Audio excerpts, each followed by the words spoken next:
Hey guys, I'm excited to bring a guest, Miriam Kalaemian, and she is the author of a book called Keto for Cancer, the ketogenic metabolic therapy for targeted nutritional strategy.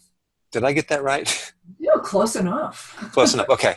So Miriam is actually a master's, has her master's in human nutrition and also board certified in nutrition. And I'm really excited to have you on because you're going to be speaking at the summit. So on cancer. So this is a really hot topic now in relationship to what keto can do for cancer. So thank you for actually spending the time to do this. Thank you. And yeah, a hot topic, but also just an explosion of papers in my alerts every day. There's a new paper on cancer. Yeah.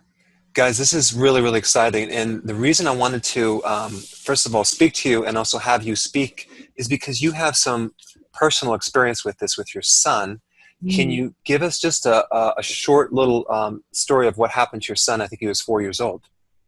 When my son was 4, we learned he had a brain tumor. It had probably been there since before birth, but we learned he had a brain tumor the size of an orange. And this is in a little 4-year-old's head. And this was 2004. And the internet wasn't as sophisticated. We were told not to go on the internet, and I'll tell you, it was terrifying when I did. It didn't predict a very long survival for our son. And so we did what we were told. We followed the standard of care, and it was a dismal failure.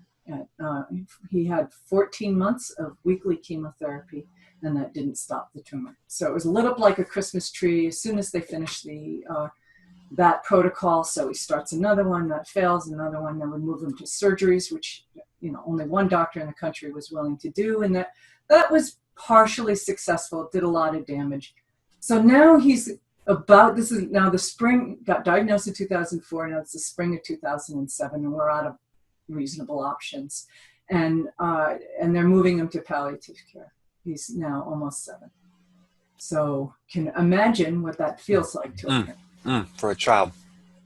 So I'm looking at one of the cancer drugs that they're recommending moving him to, and I bookmarked the page to come back and print it. And a few days later, I go back to that site. Well, it's Science Daily.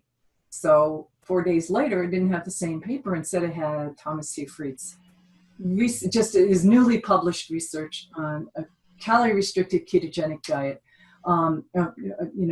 significantly improving the lifespan of mice with gliomas. And it's like, well, I've been told don't really pay attention to mouse studies, but this one was referencing a study that had been done in the mid-90s with children, 2 children with brain tumors, 2 children salvaged like my son. And I emailed the author of the paper, and a couple of hours later, I get a personal response from Dr. Seyfried. I was blown away because you don't get that in medical world, but you get it from a passionate researcher like Dr. Seyfried. And that was the beginning of this sea change for our son. So ultimately, it didn't save his life, but it gave us 6 years. 6 years with our son that we weren't going to have. They were moving him into a therapy with hospitalizations, transfusions, infections. It was not going to be a pretty whatever time he had left. And instead we had 6 years. Wow. Yeah. And you were not a clinical nutritionist at that point. No, I wasn't. I was very happy in my life as a rug retailer. And I had come from an education, but I had been an educator, but then I'd gone into the family thing and the rug retail, and I just loved it. That's what my husband and I were doing out here in Montana. But when we saw how little information was available to us, and how few people were willing to dip their toe, this is 2007. They were speculating, but they didn't want to dip their toes into the water of, oh my God, this is a real child with cancer. So we were basically left on our own with a protocol that was used for kids with epilepsy. So at least we had that.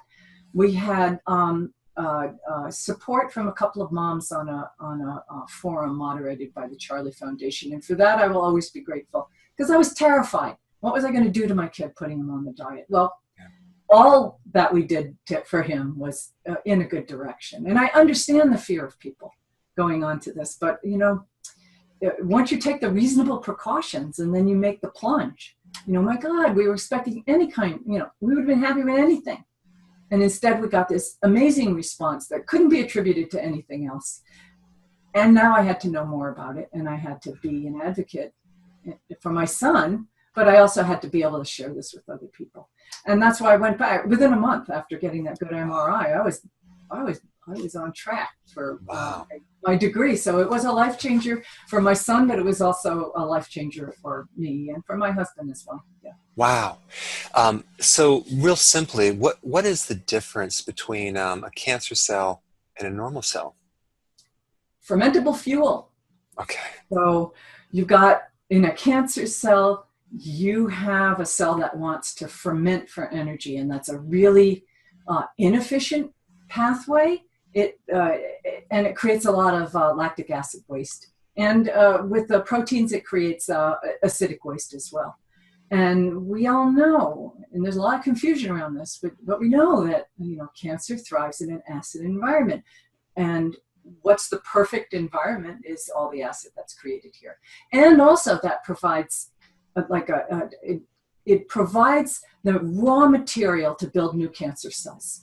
So it's like the waste product can be used to build new cancer cells. So by cutting down on the supply of fermentable fuels, and most of us think about the sugar, the glucose, but there's also some fermentation going on with amino acids as well, particularly glutamine. So you can't cut either one of those out totally. Our bodies need them, but you can certainly throttle back on the supply.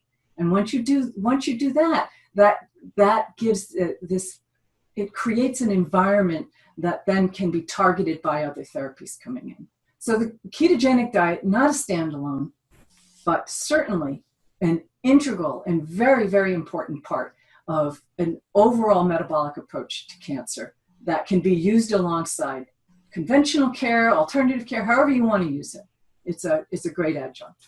And I think the key is understanding what is cancer and how it's different. And because I don't think people or oncologists, the traditional ones, don't really get into the mechanism too much. They're working on the later chain of events with the mutations and doing chemo, and they're not really trying to understand this thing that's happening, this pathway. And yet the information is out there. Yeah. It just got supplanted in the 50s with the Watson and Crick model of DNA, and then to discover that there's all these genetic mutations in cancer. So instead of looking at the underlying cause of these mutations, instead the approach has been, okay, we're going to find a drug that's going to target that mutation.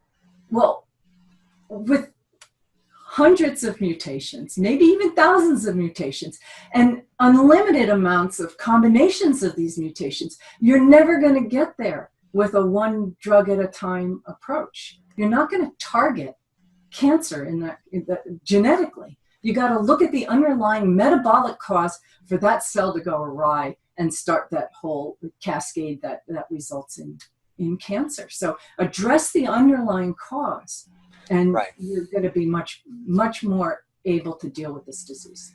And taking it just one step further, I'm previous to that, there's something that happens with the mitochondria, right? Before you can actually ferment, there's damage in the mitochondria. Yeah, yeah. And, yeah, so you have a cell that's basically damaged by inflammation. So you have a cell that the mitochondria gets damaged, it gets less efficient at doing its job. The mitochondria is taking oxygen and oxidizing fuel, basically. So to make ATP, which is that energy currency. And so when it's not doing its job, you get these compensatory, these things that compensate within the cytoplasm of the cell. And that is, okay, well, the mitochondria is not doing a very good job. It's not holding up its end of the bargain. So instead, we're going to just start to ferment this glucose. We know we can get energy there. Bacteria gets its energy from fermenting glucose. That's how we end up with sauerkraut. That's how we end up with yogurt, is that fermentation of glucose. So fascinating. And then, so the triggers of cancer, the damaging factors, you have radiation, you have viruses, chemicals in the environment.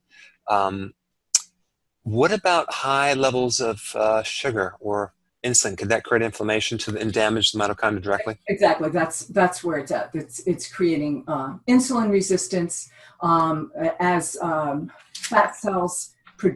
They start producing their own inflammatory proteins. So they produce their own estrogens.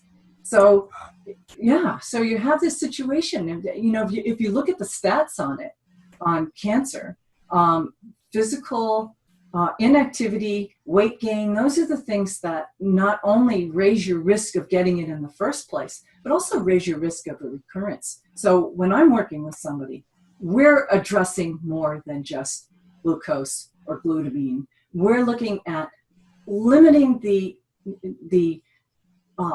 time period that you're taking in nutrients, so that you get the signaling that's going on at the cell saying, oh, wait a minute, we got limited resources, so we're gonna like dole them out appropriately here, and we're only gonna like nourish the healthy cells. So you're doing all these things, and you're improving lifestyle, sleep, and I'm sure you talk about all these things that are important for a healthier lifestyle. Well, guys, when you come to the summit, Miriam's going to really cover this in detail, and she's going to get into, there's some big differences between a diet for losing weight, using keto to lose weight, and a diet to lose cancer or prevent cancer or to minimize the damage from cancer. So there's some technical things that are different in the strategies to starve off cancer yet feed your body. You're going to be talking about that in detail, yes. Right? Yeah. There's strategies. And there's so much information around the amino acids that I want to share with people. Yeah. I didn't pack it all into my book, and a lot of it has come from my reading since then too. And my experience and the exchanges I have with people, I'm learning all the time. I'm learning new things. Yeah, it's going to be fascinating because, I think the amino acid piece of the puzzle has not been emphasized as much as it should. And if you don't do it right, you could end up not being successful. Hey, one question I had about when the mitochondria gets damaged, does the mitochondria itself produce ROS, or is it the ROS coming from something else that destroys things, the reactive oxidative, species, the free radical?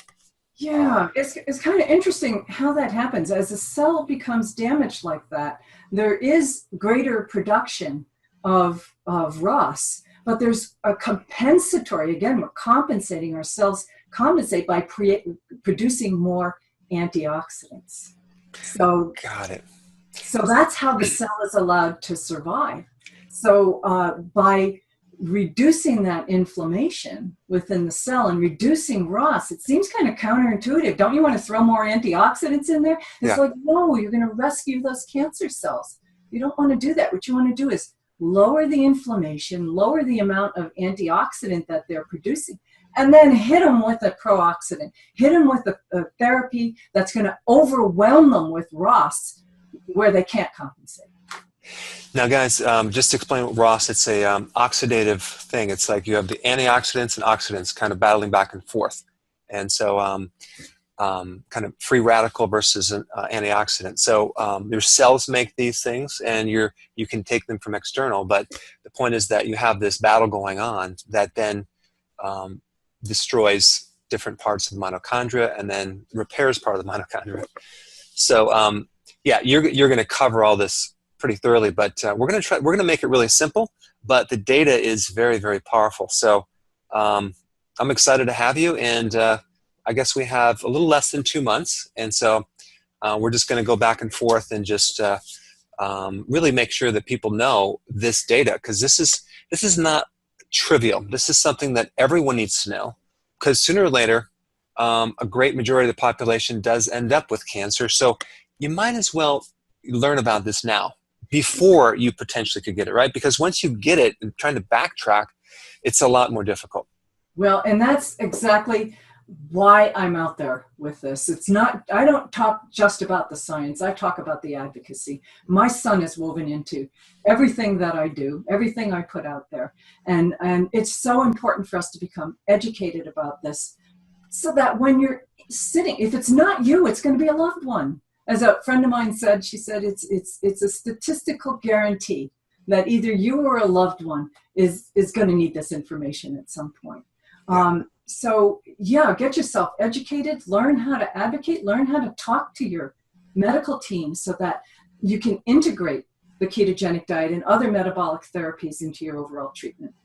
That's great. And I also, in your talk, I do want you to spend a little time on prevention too, things that people can do to even, or actually let's just call it avoiding this as much as possible.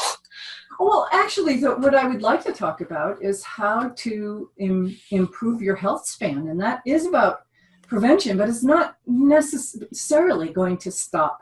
Changing in your diet isn't going to reverse some of the damage that's already been done to you. And it's not going to change the fact that we're living in a toxic world. When I fly out to Maryland, I'll be going through airplanes, airports, traveling on airplanes, staying in hotel rooms that have been sprayed with chemicals. It's so unlike what I choose to live in here in Montana. And our bodies have to deal with that. So we're giving them the best chance at keeping our mitochondria healthy and being able to stave off what we consider to be the inevitable diseases of aging. I want to be pedaling full speed when I drop off that cliff. I don't want to be hobbling towards it. So I'm doing everything I can. Yeah. So we'll just, I guess we'll just describe it as how to maintain your health in a toxic planet. How about that? Okay. Well, thank you so much for your time. And I'm excited to have you come to this event. Thank you. You're welcome.